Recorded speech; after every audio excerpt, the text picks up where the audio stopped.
Hello learners, कैसे हैं आप सभी। आज का हमारा पीवाईक्यू का टॉपिक है सेंटर ऑफ मास। आइए इसे स्टार्ट करते हैं। तो ये रहा हमारा पहला क्वेश्चन, आप इसे ट्राई कीजिए। डन। आइए इसे देखते हैं। एक स्टेशनरी पार्टिकल है और वो टू पार्ट्स में ब्रेक हो गया है।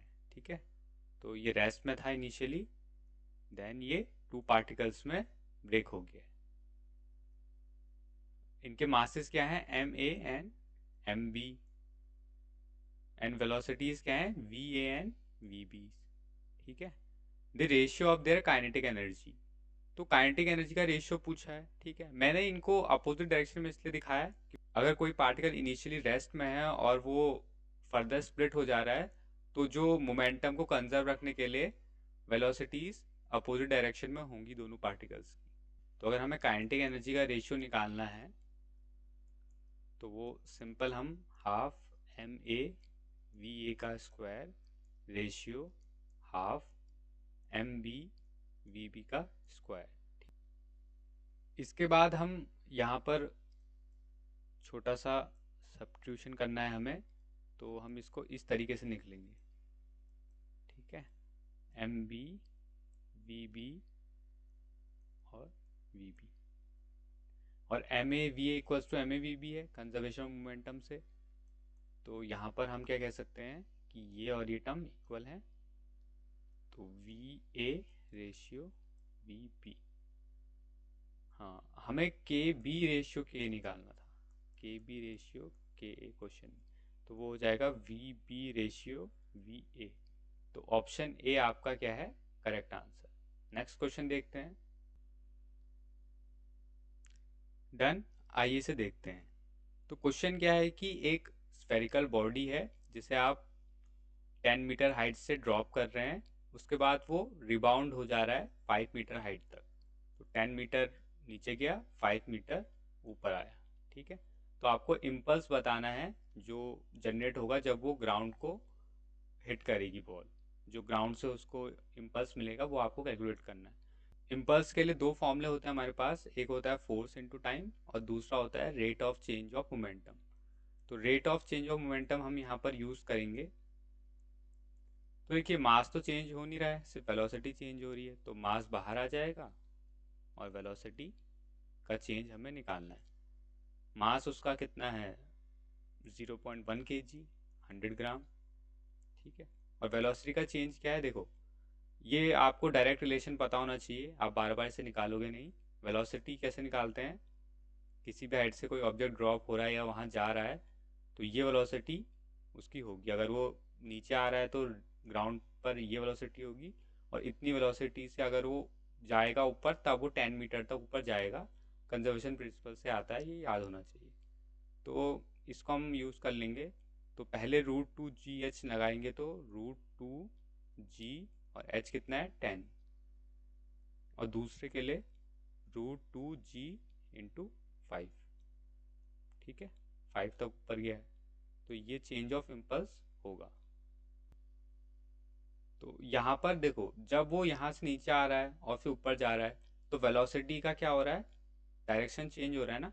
तो यहाँ पर एक तो चेंज की वजह से नेगेटिव साइन है, और एक वेलोसिटी भी आपकी नेगेटिव हो जा रही है, तो दो नेगेटिव साइन होंगे यहाँ पर।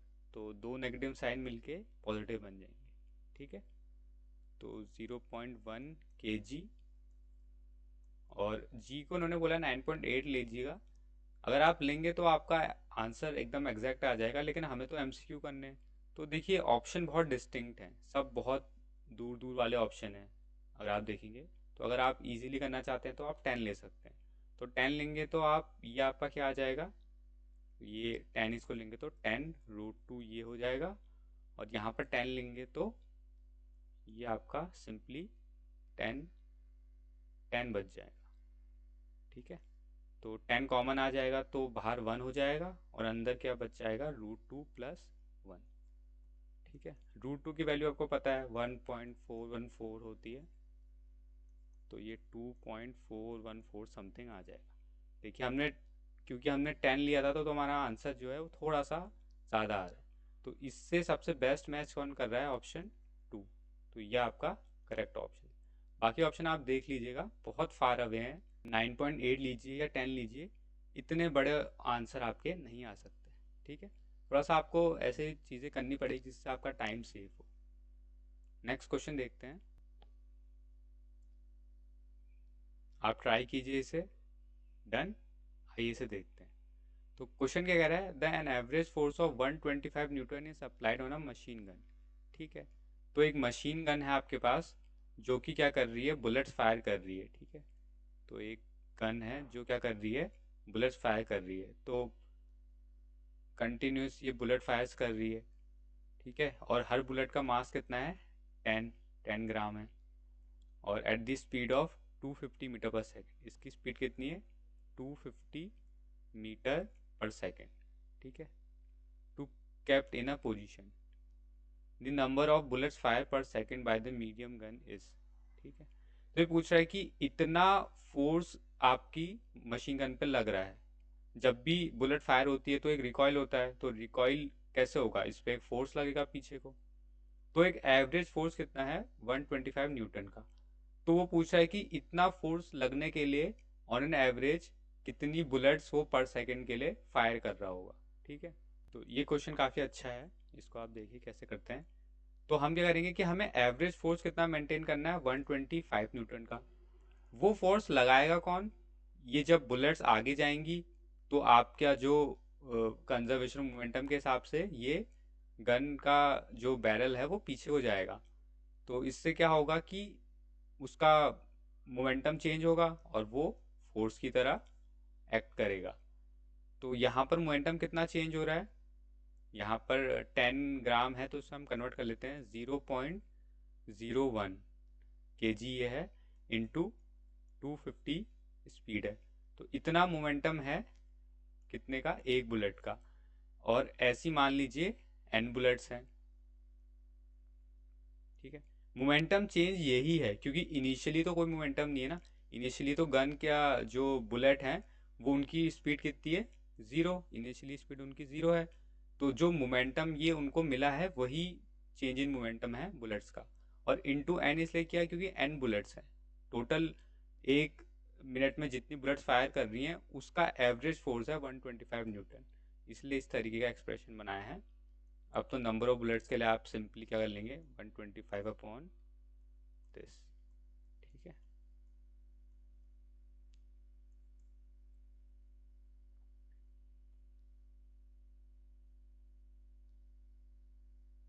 तो इसको हम सॉल्व कर लेंगे।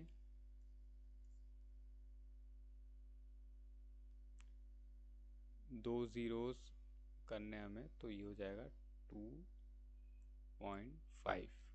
ठीक, तो इसे हम कट कर लेंगे। तो कट करने के बाद ये कितने टाइम्स कट होगा, 50 टाइम्स। तो कितनी बुलेट्स फायर होंगी पर सेकेंड, 50। इतनी बुलेट्स का जो मोमेंटम चेंज है वो इतना फोर्स को क्या करेगा, गन पे ऑन एन एवरेज क्रिएट करेगा। ठीक है, क्योंकि जो मोमेंटम का चेंज होता है वही तो फोर्स के लिए रिस्पॉन्सिबल है। न्यूटन का लॉ इसी पे तो है कि rate of change of momentum, तो वही कंसेप्ट यहाँ पर है। नेक्स्ट क्वेश्चन देखते हैं। नेक्स्ट क्वेश्चन आपके सामने है, a body of mass 100,000 kg is moving horizontally. ठीक है, तो 1000 kg का एक मास है और वो हॉरिजॉन्टल मूव कर रहा है with velocity this much, 6 metre per second. ठीक है, if 200 kg extra mass is added the final velocity is. Conservation of momentum आपसे क्या कहता है, M we m1v1 equals to m2v2। तो इनिशियली क्या है, इनिशियली मास 1000 है और वेलोसिटी 6 है। और आफ्टर क्या हो जा रहा है, मास 200 kg एक्स्ट्रा जुड़ जा रहा है तो 1200 kg, और वेलोसिटी आपसे पूछ रहा है। तो सिंपली आप निकाल सकते हैं। तो ये 2 टाइम्स कट हो जाएगा और ये आपका 5 टाइम्स, 5 मीटर पर सेकंड आपकी वेलोसिटी आ जाएगी। ठीक है, इजी क्वेश्चन था। नेक्स्ट क्वेश्चन देखते हैं, ट्राई कीजिए। डन, आइए से देखते हैं। A total of 100 ball each of mass m, 100 ball है, सबका मास क्या है, m है, और सारी मूव कर रही हैं v स्पीड से। ठीक है, they strike a wall normally, तो एक वॉल से क्या कर रही हैं, वो स्ट्राइक कर रही हैं। Reflected back with same speed, और उसी स्पीड से वो क्या हो रही है, वापस रिफ्लेक्ट बैक भी कर रही है। मतलब इलास्टिक कोलिजन हो रहा है तभी वो सेम स्पीड से रिफ्लेक्ट बैक कर रही है, ठीक है, टी टाइम में। The total force exerted by the ball on the wall is, ठीक है, तो जो फोर्स एक्सर्ट करेंगी ये सारी बॉल मिलके वॉल पे, वो आपको बताना है। तो जो मोमेंटम चेंज होता है वही फोर्स होता है। तो यहाँ पर मोमेंटम चेंज हम कैसे निकालेंगे, एक बॉल के लिए निकालते हैं पहले। तो एक बॉल का मास m है, स्पीड v है, ठीक है, वो टकरा रहा है और वापस आ रहा है उसी स्पीड से, तो मोमेंटम चेंज होगा ये, ठीक है। एक माइनस साइन फॉर्मूले का, दूसरा क्योंकि वेलोसिटी रिवर्स डायरेक्शन में हो रही है, तो 2mv, आपको रिलेशन ये तो याद ही होगा।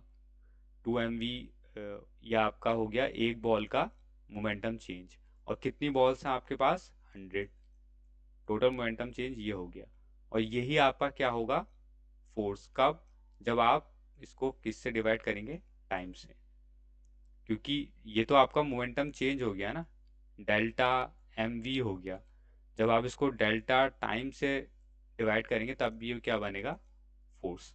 तो यहाँ टाइम तो हमें टी सेकंड दिया है, तो इसलिए हम डायरेक्ट अपॉन टी कर सकते हैं, तो ये आ जाएगा 200 mv/t।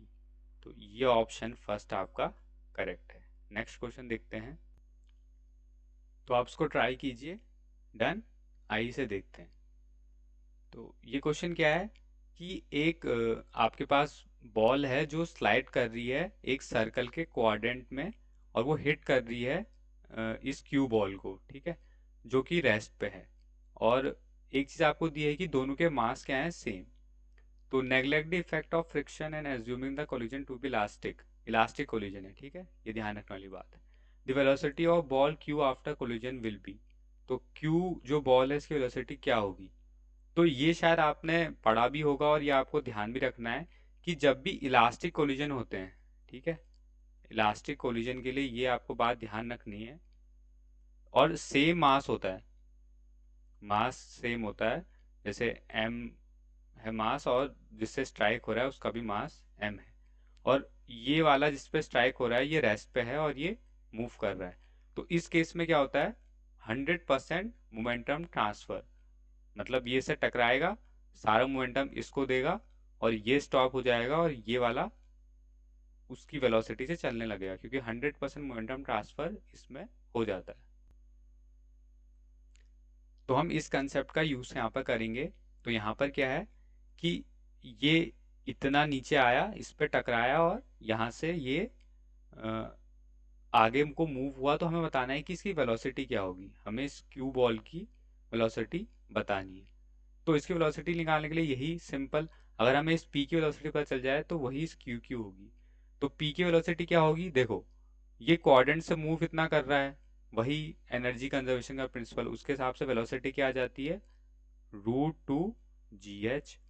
तो √2 GH आ जाती है, कितना है √2 GH, 2 × 10 × आपका कितना है, 20, तो ये आपका आ जाएगा 20।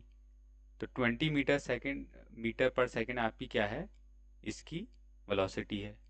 शायद मैंने यूनिट्स कुछ गलत ले लिए हैं, ये सेंटीमीटर है, तो हाइट आपको सेंटीमीटर में दी है, तो यहाँ पर आपको कन्वर्जन के लिए 20/100 भी करना पड़ेगा।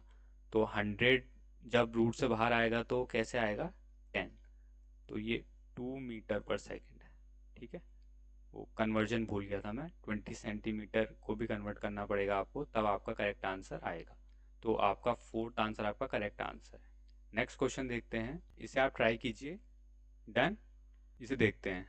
If momentum of body is increase by 20% then its kinetic energy increases by, ठीक है। तो मोमेंटम और काइनेटिक एनर्जी के बीच में रिलेशन, तो आपको रिलेशन पता होंगे और आपको ध्यान रखना है, मोमेंटम और काइनेटिक एनर्जी को रिलेशन है, इनको तो आपको एकदम ध्यान रखना है, क्योंकि आप इनको बार बार डराइव नहीं करोगे, ठीक है। तो इन्हें एक बार देख लो, लिख लो, और हमेशा ध्यान में रखना, कभी भी आपको दोनों में कन्वर्जन करना हो, ये रिलेशन है। तो मोमेंटम आपका इंक्रीज हुआ है 20% से, तो मोमेंटम मान लीजिए p था, तो 20% से इंक्रीज हुआ है तो 1.2p हो गया है, ठीक है। तो काइनेटिक एनर्जी कितने से इंक्रीज होगी, तो काइनेटिक एनर्जी का रिलेशन ये है, तो 1.2p का स्क्वायर अपॉन 2m। ठीक है, तो 1.2 कितना होगा, इसका स्क्वायर 12 का स्क्वायर होता है 144। ठीक है, 1.44 पी स्क्वायर अपॉन 2m। ठीक है, और 1.44 इंटू काइनेटिक एनर्जी।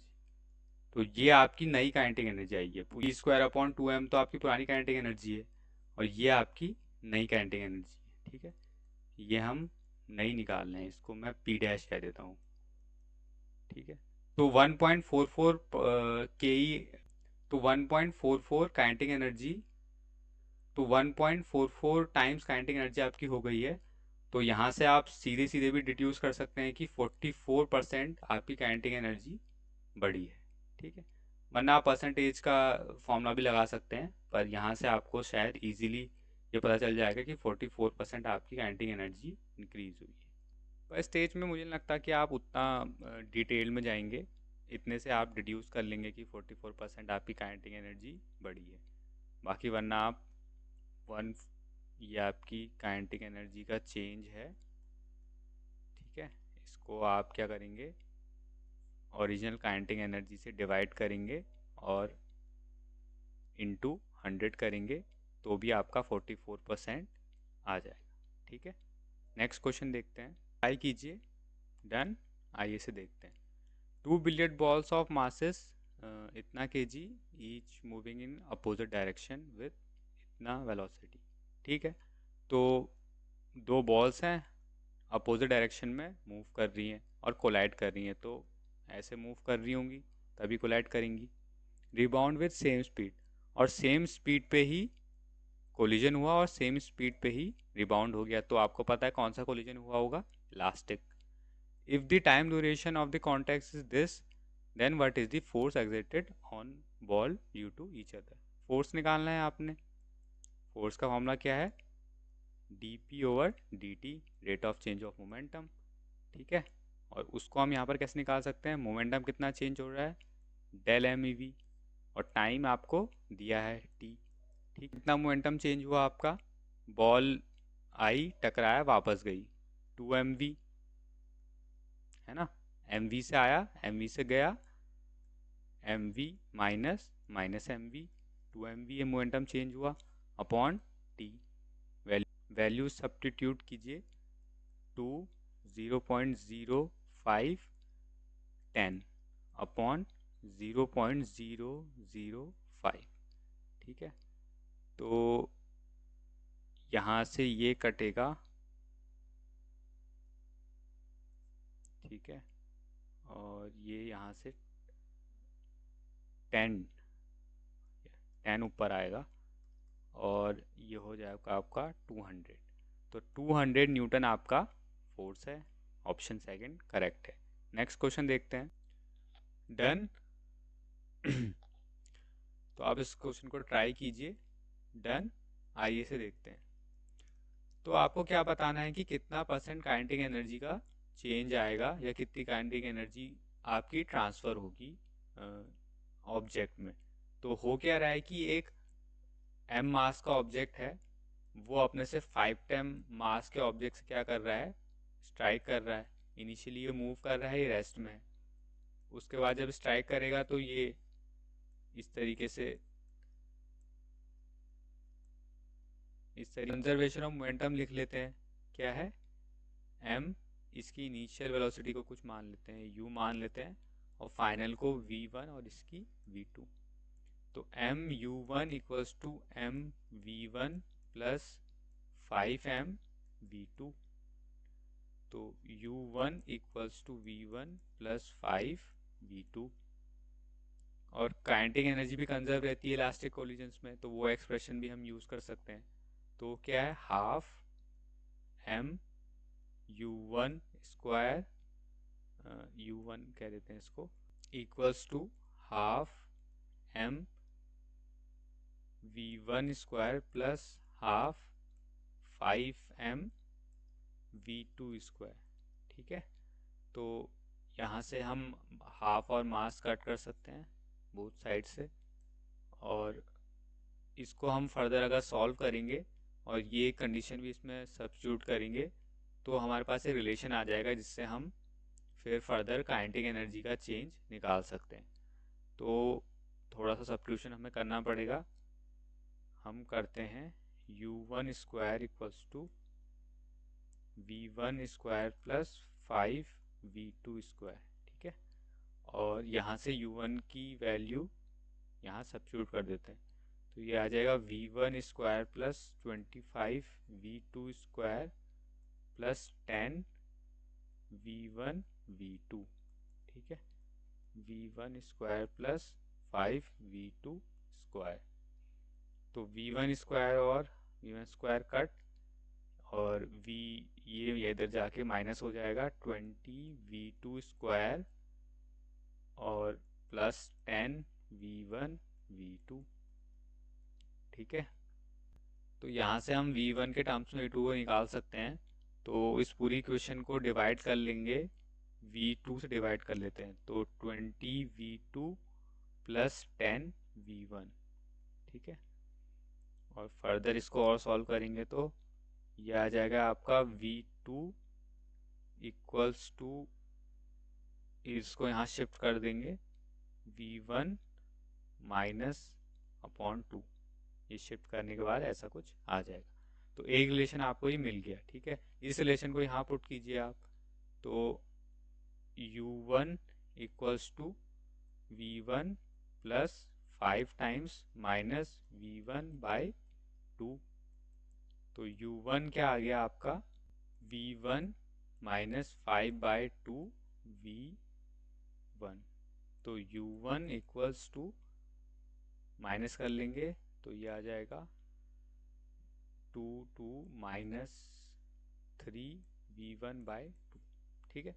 तो u1 और v1 में रिलेशन आ गया और यही हमें चाहिए था, क्योंकि इससे हम ये निकाल सकते हैं कि कितनी काइनेटिक एनर्जी चेंज हुई किसकी, जो ओरिजिनल मास है, ठीक है।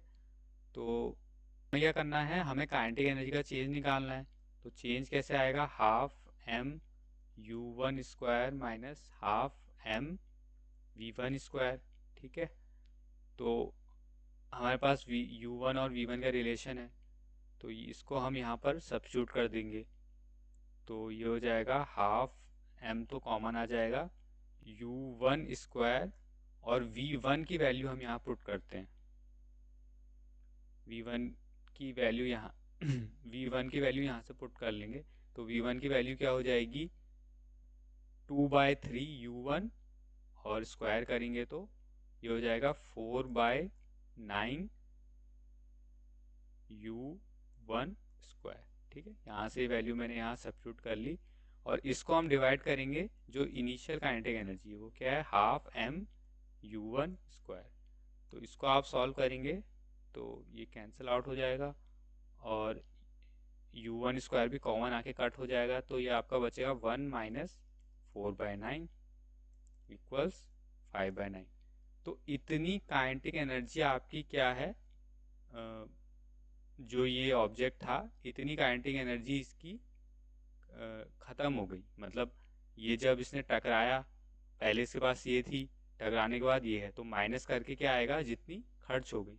तो ये जो खर्च हो गई वो कहाँ गई, काइनेटिक एनर्जी तो टोटल कंजर्व रहनी है, तो जो खर्च हो गई है वो मिली है इस 5m वाले मास वाले पार्टिकल को। तो इतनी काइनेटिक एनर्जी इसको मिली है, ये फ्रैक्शन है, तो इसको आप 100 से मल्टीप्लाई कर लेंगे तो आपका परसेंटेज आ जाएगा। जो कट करेंगे तो ये आपका 0.55, हाँ, तो ये इस तरीके से आते रहेगा, तो 55.5 ऐसे परसेंट आपका आंसर आ जाएगा।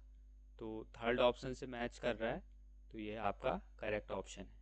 नेक्स्ट क्वेश्चन देखते हैं, आप इसे ट्राई कीजिए। डन, आइए इसे देखते हैं। तो ये सेंटर ऑफ मास का क्वेश्चन है।